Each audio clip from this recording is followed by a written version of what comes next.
Les amis, j'espère que vous allez bien et que vous passez un très très bon week-end. Et oui, quatrième vidéo aujourd'hui, quatrième débrief aujourd'hui et bien sûr le dernier pour aujourd'hui. Je vais bien sûr vous débriefer du coup le match qui opposait le FC Nantes contre le Paris Saint-Germain. Mon équipe de cœur. Je suis supporter du PSG. Et bon bah écoutez, bon c'était un match assez tranquille. Déjà, premièrement, c'était pour moi un match important, qu'il fallait qu'il gagne. Déjà, premièrement, pour reprendre la première place, parce que c'était Marseille qui avait pris la première place. Donc, Marseille, calmez-vous, calmez-vous. Deuxième. Vous avez passé deuxième, nous on passe premier. C'est une blague, hein. Commencez pas à vous énerver, les Marseillais, qui regardent cette vidéo, s'il y en a, bien sûr. Et du coup, on reprend la première place. Et comme ça, au moins, on a un esprit de confiance. On part dans un bon esprit pour le premier match de la Ligue des Champions, qui est en plus dans 3 jours, et en plus contre la Juventus. Donc voilà, c'est pas n'importe qui. Donc il fallait repartir avec une victoire obligatoirement pour pas qu'il y ait des tensions, des ceci, des cela dans les vestiaires. Parce que vous savez, quand ça perd, c'est de la faute de l'autre, c'est de la faute de l'autre, c'est de la faute de l'autre. En plus, avec les journalistes, les ceci, ceux-là qui vont commencer à baver sur l'un, à baver sur l'autre. Et ça peut foutre une merde totale dans un vestiaire. Donc là, au moins, tout le monde était avec le sourire. Neymar, il était sur le banc, il était avec le sourire. Mbappé, il est sorti, il était sur le banc. Bon, au début, il était un petit peu, voilà. Mais sans plus, au bout de 5 minutes, on le voyait sourire sur le banc. Avec Navas et je sais plus c'était qui était avec. Bon bref, sinon parlons un peu du match. Bon, le match n'avait pas été le meilleur du PSG hein, personnellement. Mais Nantes a fait un très bon début d'ailleurs. Ils m'ont épaté, franchement ils m'ont épaté. Ils ont fait un très très bon début, ils ont été agressifs, ils ont été physiques. Ils ont mis, on va dire, Paris un peu en difficulté. Un peu ce qu'ont fait Monaco quand ils ont joué contre Paris. Hein, ça veut dire que dès que tu as la balle, tu en as un sur tes côtes, ceci, cela. Bon, après, tu sais que ça, tu peux pas le tenir 90 minutes, ce qui est impossible. Surtout que le PSG a souvent le ballon. Le PSG fait souvent courir l'équipe adverse. Donc, ce qui veut dire que tu es vite à plat. Donc, oui, mais ils avaient bien commencé, ceci, cela. Ils avaient eu des petites occasions. Après, malheureusement, pour eux, ils ont été réduits à 10. Un carton rouge pour un joueur qui s'appelle Fabio. Mérité pour moi, personnellement. Hein. Vous allez dire oui, mais tu dis ça parce que tu es supporter du PSG. Non, personnellement, déjà, le joueur est sorti sur blessure. Et en plus, ça aurait pu être même beaucoup plus grave. C'est que là, c'est carrément un tacle au niveau du genou. Donc, à part le rouge, je vois pas ce que tu veux mettre. Hein. C'est vrai que c'est chiant parce que ça abîme le match. Hein. Ça abîme surtout qu'ils étaient vraiment bien partis. Donc ça coupe le match. Et du coup, après, ils ne peuvent plus pratiquer vraiment le football qu'ils ont voulu depuis le début. Mais c'est surtout qu'en plus, si je ne me trompe pas, attendez, je vais regarder sur mon téléphone. Ah oui, le but, il est arrivé quand même avant. Il est quand même arrivé avant. Parce que, en fait, ils étaient vraiment en plein gaz. Et une fois qu'ils ont pris le but, et ils se sont calmés un peu en fait. Ils se sont dit, on est en train de prendre trop confiance. Et au final, derrière, c'est compliqué. Parce qu'il ne faut pas oublier que les attaquants du PSG, les 3 devant, enfin, oui, les 3 devant, même si c'était pas Neymar, il y avait quand même Sarabia. Mais bon, voilà. Alors, franchement, là, je vais quand même prendre joueur par joueur parce que j'ai quand même pas mal de choses à dire sur certains joueurs. Alors, je parle bien sûr du PSG, parce que Nantes, personnellement, je ne les connais pas personnellement. Et j'ai remarqué un truc, c'est que offensivement, ils ont vraiment de très très bons joueurs. Et en défense, ils sont vraiment pas mauvais. En fait, c'est pas une mauvaise équipe. Hein. S'ils n'auront pas été réduits à 11, pas réduits à 10, pardon, je pense que, je sais pas si on aurait mis un score comme ça. Enfin, si le PSG, et le PSG, ils auraient pu mettre largement pire. Hein. Franchement, je vais vous dire un truc. Hein. Messi, il aurait pu finir avec 5 passes décisives et 1 ou 2 buts. Sauf que, je vais en parler bien sûr en arrivant avec les joueurs. Alors Donnarumma, bon écoute, Donnarumma, il n'a pas eu non plus beaucoup de choses à faire. Il a fait ce qu'il avait à faire. Et je l'ai vu faire une ou voire deux sorties qui m'ont quand même un petit peu rassuré. C'est ce que je lui reprochais dans mes précédentes vidéos. C'est que je trouvais qu'il n'avait pas cet impact de dire c'est moi le patron dans ma surface. Il sortait pas, il mettait pas. Et pourtant, le mec, il fait 2 m 12 ou je sais pas combien. Et surtout avec les bras levés, il doit faire 8 mètres. Et le gars, il imposait rien dans sa surface. Et là, je le vois, il sort, pam, toute sécurité et tout. Voilà. Parce que dans les autres matchs, j'ai l'impression qu'il parlait pas aux défenseurs, il sortait pas, c'était compliqué. Donc, comment ça s'appelle, un gardien comme ça, t'es pas, c'est pas rassurant dans ce cas-là. Et toi, en tant que supporter, bah voilà, hein, t'as limite plus confiance en Navas qu'en lui, tu vois. Balle au pied, on va pas en parler de ça, j'ai pas envie d'en parler. Bon là, aujourd'hui, il n'en a pas fait, tant mieux. Ou il n'a pas eu besoin d'en faire non plus. Mais voilà, Navas, Donnarumma, il a fait son match. Hakimi aussi, franchement, il a fait un match correct, il n'y a rien à dire. Marquinhos au début, il me faisait un petit peu peur parce que je voyais que il avait quelques difficultés avec un joueur, mais c'était vraiment dans les débuts. Après, ça allait déjà un peu mieux. Kipembe, il a tenu son poste, il a fait des bonnes interventions, etc. Franchement, très très bien. Après, Bernat, bah, je trouve qu'il a fait, ça va. Il a, en fait, ce que j'aime bien, c'est que du coup, moi, Nuno Mendes, je l'adore, hein. Je le trouve très fort, je le trouve défensivement, offensivement, techniquement et tout, et surtout en vitesse, je le trouve très bon. Et d'avoir un joueur comme Bernat comme remplaçant, si au cas où l'un se blesse, ou il veut faire un petit changement, bah, il n'y a pas une énorme différence, tu vois, entre les deux. Même s'il est quand même au-dessus, pour moi, Nuno Mendes. Mais Bernat, il est pas à la traîne, on va dire. Moi, j'aime bien ce joueur-là. Personnellement, je l'aime bien. Surtout qu'il revient quand même d'une grosse blessure de la saison dernière. Et je trouve qu'il est très bien revenu. Et il fait le boulot. Il fait le boulot. Franchement. Après, on a Danilo. Danilo qui a fait pour moi aussi un très bon match. Hein. Pour moi, il a fait un bon match. Il a été très bon. Il a récupéré beaucoup de balles. Verratti, bah, j'en parle pas. Hein, Verratti, Verratti, c'est ouf parce que quand il joue avec Vitinha, c'est Vitinha qui a des cartons jaunes. Lui, il en prend pas. C'est fou. Vitinha, il est sorti sur blessure. Qui c'est qui s'est pris un carton rouge? Verratti. C'est incroyable. Il est incroyable. Et en plus, au moment où il devait sortir, ça mettait du temps à sortir la balle. Je me suis dit, je voyais qu'il était à 2 doigts de tacler à chaque fois. Je me suis dit, le gars va se prendre un deuxième jaune juste avant de sortir. Et il va tout faire foirer. Donc, mais sinon, voilà, en lui-même, il a fait un bon match, mais on voyait que à partir du 2-0, là, ils ont commencé à se retenir un peu. C'était déjà beaucoup plus calme. Bon, ils mettaient des petites accélérations de temps en temps, histoire de mouvementer un peu la chose. Mais on voyait que, voilà, mardi, Ligue des Champions. Il n'y avait pas autre chose dans la tête. Au bout de 2-0, c'est, voilà. Donc, bah, après, il y a eu Vitinha. Je regarde mon téléphone hein, pour voir la compo, bien sûr. Il y avait Vitinha, mais malheureusement, voilà, il est sorti sur blessure. J'espère rien de grave en tout cas. Je pense qu'ils n'ont pas voulu forcer. Parce qu'apparemment, j'ai écouté Christophe Galtier à la fin.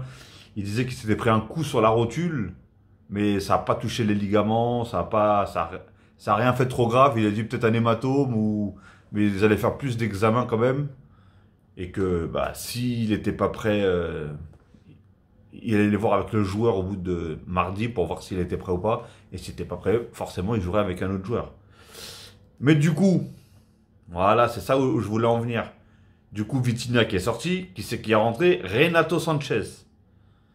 Renato, mais qu'est-ce que tu fais? Mais t'es en train de dormir sur le terrain, mon pote. T'es en train de dormir, mais qu'est-ce qui t'arrive? Il y a un problème ou quoi? Attends, moi je comprends pas, moi. Le marabout, en fait, il a pas atteint Mbappé, il t'a atteint Tour, en fait. Parce que là, c'est pas possible. C'est pas possible. Le mec, il rate tous les contrôles. Le gars, il rate toutes ses passes. Il se fait prendre la balle comme un débutant. Oh là là, j'ai vu des trucs, mais... Oh là là, j'arrivais même pas à comprendre. Je me suis dit, c'est pas possible.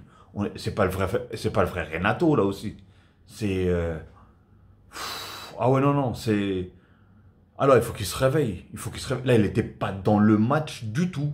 Mais quand je vous dis du tout, c'est pas dans le match du tout. Donc, bah, si Vitinha, du coup, il n'est pas là et il faut qu'il le mette lui, bah, du coup, là, par contre, ils ont changé quand même le système de jeu. Hein. Ils ont plus joué avec trois défenseurs, ils ont joué en 4-3-3, tout simplement. Et, euh, et du coup, avec les trois milieux, mais franchement, je sais pas. Mais personnellement, quand je vois Renato comme ça, sincèrement, je préfère Danilo. Je préfère jouer Verratti Danilo au milieu. Hein. Parce que, ah ouais, non, il court pas, il perd toutes les balles, il fait des passes bizarres. On sait, à un moment, Neymar, il fait un 1-2 avec lui, il met une balle à Neymar, je sais même pas où il va l'envoyer où la balle. Oh là là, j'ai dit, mais non. Ouais, bref.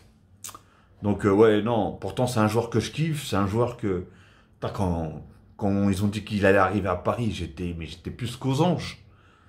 Et là, il commence à me faire regretter, là. Il commence à, putain, réveille-toi, Renato. Putain, c'est quoi ce bordel, là? Allez, putain, c'est pas possible. Ou peut-être, je sais pas, il a un problème, ou je sais pas. Mais qu'ils le disent. Bref, Sarabia. Bah, Sarabia, franchement, voilà, c'est un joueur qui limite pas ses efforts. Franchement, on le voyait faire des retours défensifs. Franchement, rien à dire sur lui. Par contre, il a un gros problème, parfois, c'est de jouer en 1-2. Mais j'ai remarqué, de toute façon, je vais vous dire un truc. Ils ont beau être tous techniques, hein.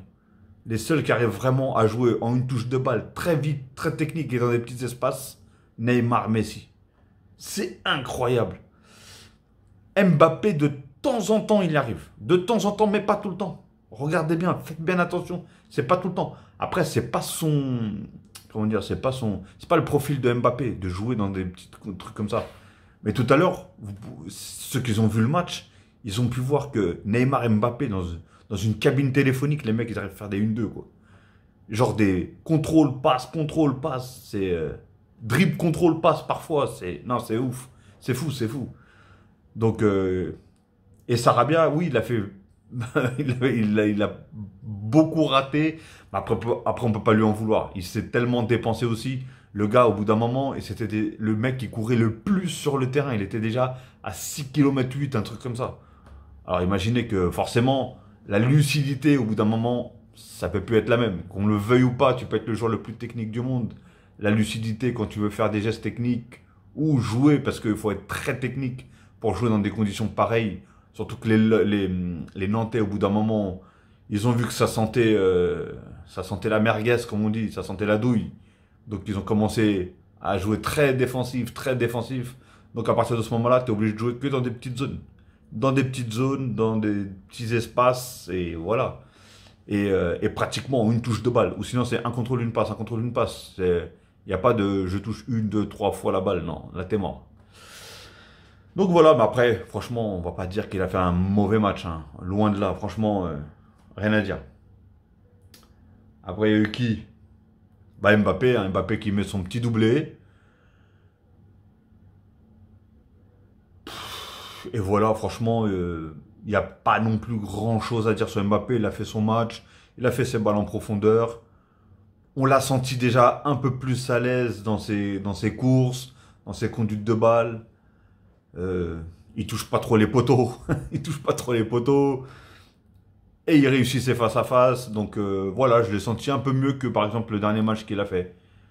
Je sais plus si c'est le dernier match ou l'avant-dernier match, je me rappelle plus. Mais, euh, mais oui, là aujourd'hui, ça va. Il était en jambes et tout, etc. etc. Et après, hein, on va plus parler de lui. Hein. Léo Messi, hein, franchement, je sais plus quoi dire. J'ai toujours dit, le défaut qu'il a, c'est d'être trop fort. Non, c'est vrai. Vous allez me dire, ah, c'est quoi ce fan, je sais pas quoi. C'est même pas une question de fan. Là, c'est une question de réalité. Le gars, il vient vraiment, vraiment, vraiment d'une autre planète. Il a un style de jeu. Il n'a pas besoin de faire 50 000 gris-gris, rien du tout. Le mec, en une fan de corps, en une touche de balle, c'est... Non. Surtout la qualité de passe, la vision. Le mec, des fois, tu te dis, mais comment il a fait pour voir le mec de l'autre côté? C'est... Il est... Moi, je sais pas, moi. Soit il a des rétros, soit il a une tête à 360. Après, on le voit beaucoup. Regardez bien. Si vous regardez bien son style de jeu, vous voyez que juste avant de demander la balle ou quoi que ce soit. Il regarde s'il est libre et surtout, il regarde qui est autour de lui et où sont placés les autres joueurs. Ça veut dire que si tu bouges pas trop, si tu bouges un peu, tu fais des appels, bah, il va savoir où est-ce qu'il va te la mettre. Et tout de suite, regardez, mais des fois, il regarde même pas où est-ce qu'il la met. En une touche de balle, pouf, allez en profondeur. Pour Mbappé, pouf, en profondeur. Pour Neymar ou pour qui que ce soit, n'importe qui. Tout à l'heure, il en a mis je sais pas combien. Je vous dis, aujourd'hui, là, ce soir-là, si les gens, ils n'auraient pas raté soit les 1-2, parce que lui, il se servait, comme il faisait au Barça, il se servait d'une personne pour faire 1-2, pour rentrer dans la surface et se mettre dans sa position, dans une bonne position, où est-ce qu'il peut se permettre de frapper. Sauf que la plupart du temps, les 1-2 ne revenaient pas. C'est pas que la personne ne voulait pas lui remettre, c'est juste que la personne ratait son 1-2, tout simplement.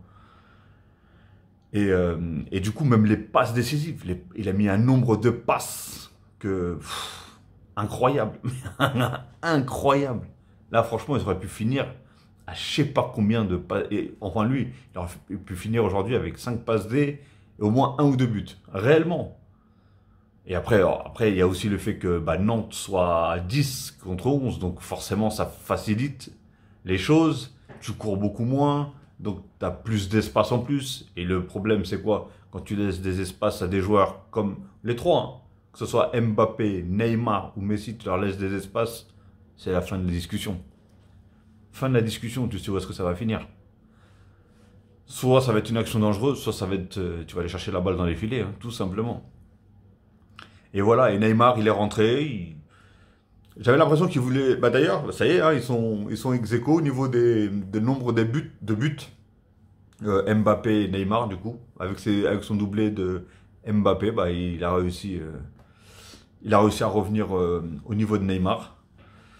Et Neymar qui a fait marquer, du coup, parce qu'il a mis... Même lui, mais c'est ça qui est bien, parce qu'on voyait que là, il y avait quand même de la joie. C'est que, en fait, quand il met le poteau, il regarde Messi et il rigole. Il se dit, mais comment j'ai fait pour rater ça? C'était un petit peu comme la fois ou l'autre fois, comment ça s'appelle, Mbappé. Mbappé, il n'y a pas de gardien. Et il la rate et il la met sur le poteau. Et ben là, Neymar, il a fait exactement, mais de l'autre côté. Bon, le gardien, il était quand même un peu plus proche. Mais voilà. Et derrière, Nuno Mendes qui met une bonne frappe. Voilà. En plus, il marque son premier but avec le PSG. Juste avant un petit match de Ligue des Champions. À lui aussi, ça va lui remettre un petit peu de... Pas une pression, mais genre, ça va lui faire du bien, tout simplement. Donc voilà, en tout cas, j'espère qu'ils sont prêts pour mardi. Je serai là pour les supporter, bien sûr, comme beaucoup de supporters hein, parisiens. Et voilà, hein. Bah après, il n'y a pas eu, il y a pas eu. Bah, il y a aussi eu l'entrée de. Ah d'abord, Mbappé, j'ai pas compris pourquoi il est parti voir Ramos quand il a marqué son but. Alors est-ce qu'ils avaient fait un pari ou est-ce que je sais pas. Et même Messi, j'ai pas compris. Des fois, il pouvait tirer et il tirait pas, il voulait la passer à Mbappé. Alors, est-ce que Messi il a dit à Mbappé, tu veux marquer combien de buts aujourd'hui? Comme ça, j'essaie de me rapprocher le plus possible.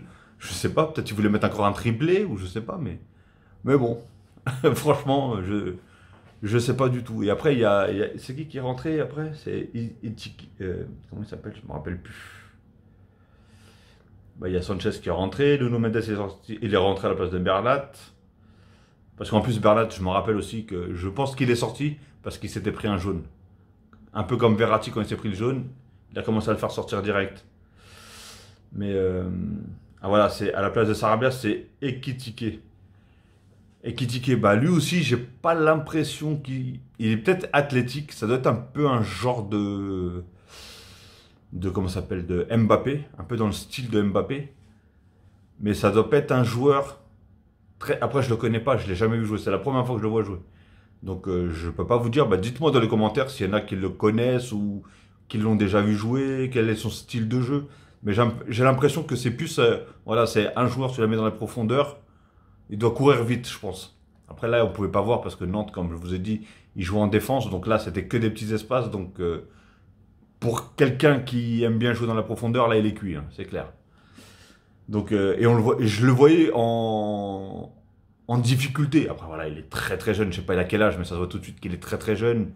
Et il a une grosse marge de progression, faudra attendre. Là, il essaie de s'adapter, je pense, au groupe, etc.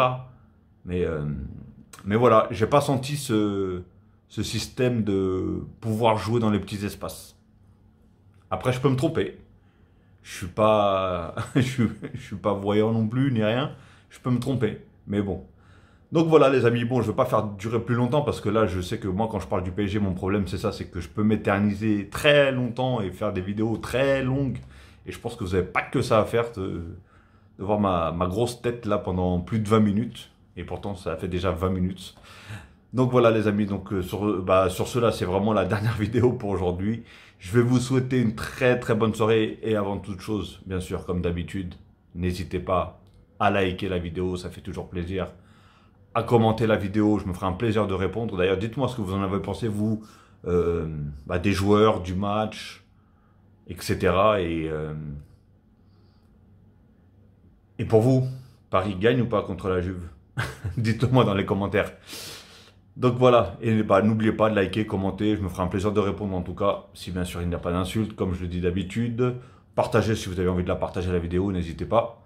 Ça fera plus de monde, et bien sûr, si ce n'est pas encore fait, n'hésitez pas à vous abonner et de cliquer sur la petite cloche en bas à droite pour avoir toutes les notifications. Tiens, je vais attendre une minute, même pas une minute. Allez, 10 secondes. Allez, fais-le en même temps que tu es avec moi en vidéo là. Vas-y, clique en bas, voilà, abonné, et un petit peu à droite, voilà. Tu cliques sur la petite cloche en bas à droite, et hop, voilà, c'est réglé. Bon allez, je vous emmerde pas plus. Allez les amis, passez une bonne soirée, et je vous dis à la prochaine. Ciao.